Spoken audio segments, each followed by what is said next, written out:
Là, El Hassani, bonjour. Bonjour, On est tellement heureux de vous recevoir ici à Strasbourg. moi aussi.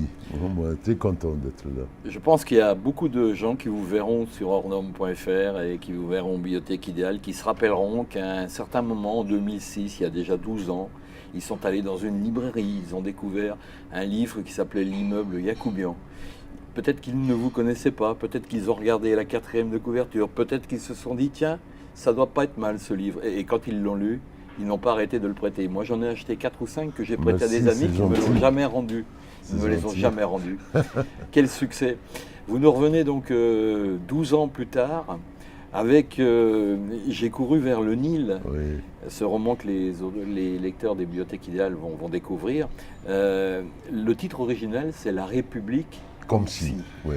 Ça veut dire que vous faites un livre sur cette République égyptienne où l'image, tout ce qu'on voit finalement est faux. Absolument. Et c'est un théâtre d'ombre. C'est exactement ça. Des C'est ça fantômes. l'idée. C'est ça. Hein. C'est ça l'idée. C'est que dans une dictature, l'image est très différente de la réalité.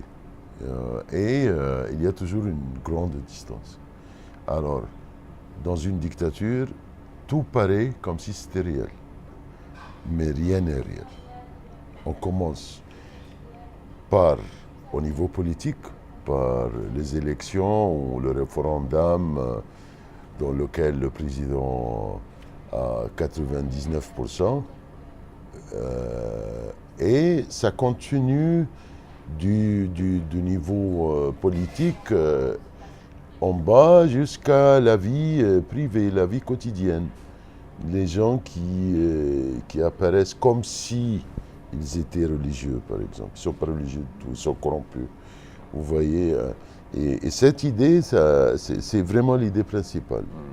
Alors, quelques personnages, on ne va pas tout raconter parce qu'il faut que les lecteurs découvrent. Hein. Un général corrompu, il y a un acteur qui est raté un petit peu, mais là, on retrouve aussi le thème général, cette société égyptienne qui voilà, une étudiante, la jeunesse qui veut La jeunesse révolutionnaire. Ouais, qui veut tout changer. Ouais. La révolution égyptienne, elle en est où? Moi, je pense que la révolution continue. Hein. Si on prend la révolution française comme le grand modèle, après 10 ans ou 7 ans de la révolution en France, c'était l'enfer. Mais ça a continué, parce que je pense qu'il y a si on parle du changement politique, on n'a pas réussi à faire un changement politique, parce que la dictature qui existe maintenant est même pire que la dictature qui existait avant. Mais il y a pas mal de changements qui sont moins visibles et à mon avis plus importants. Changement social, des idées culturelles. Maintenant, c'est très clair en Égypte quel État doit l'Égypte avoir. On veut un État laïque, pas religieux et pas militaire. Vous voyez. Ça veut dire qu'un mouvement de fond, comme une vis sans fin, est en train d'agir. Merci, c'est exactement ce que je voulais dire. Okay, et que tôt ou tard, ça sera au grand jour. C'est moins visible. Voilà. Oui, mais ça existe. C'est un changement qui est... Vous êtes traduit en 37 langues. Ouais. C'est un succès mondial incroyable. Ouais. Et j'ai appris récemment que votre métier de dentiste, vous continuez à l'exercer. Je continue à faire. Comment vous faites? Non, dès 2003, quand j'ai commencé ce grand succès, je ne pouvais plus garder le travail à mon cabinet dentaire. Je ne pouvais plus faire tout. Alors j'ai des collègues qui travaillent avec moi, parce que je voyage tout le temps.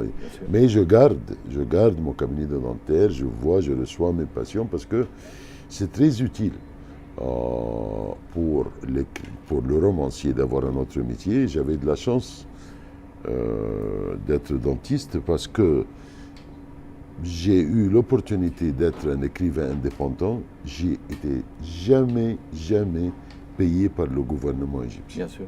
Hein? Alors je suis payé ou bien par mes lecteurs ou bien par mes patients. Vous voyez? Alors c'est l'indépendance. Et vous restez humble surtout. Ça merci, c'est gentil. Et aussi, c'est une manière de voir des gens très différents. Bien sûr. Chaque jour. Vous voyez, dans ce roman, il y a une usine, hein, il y a des ouvriers. Moi, je viens de la bourgeoisie égyptienne, alors j'ai pas vu jamais des ouvriers. J'ai travaillé comme dentiste dans une usine. Et dès la première semaine, je me suis rendu compte que je suis très mal payé. Ça ne vaut pas la peine. Si j'étais seulement dentiste, ça ne vaut pas la peine. J'ai continué à travailler 6 ans. Parce que je me suis dit, c'est un autre monde. Peut-être à un moment donné, je vais écrire. Ouais. J'écrirai un roman sur cette expérience. Et c'est vrai, c'est exactement ce qui se passe. C'est arrivé dans ce livre. J'ai couru vers le Nil. Bien entendu, le livre est interdit en Égypte. Pas seulement en Égypte, malheureusement. Dans tous les pays arabes, sauf 3 pays. Le Liban, la Tunisie et le Maroc. Seulement. Bienvenue en France. Merci. Revenez plus vite que jamais. C'est gentil. Ne nous laissez pas attendre encore 10 ans. C'est gentil. Merci. Merci Alain. Merci.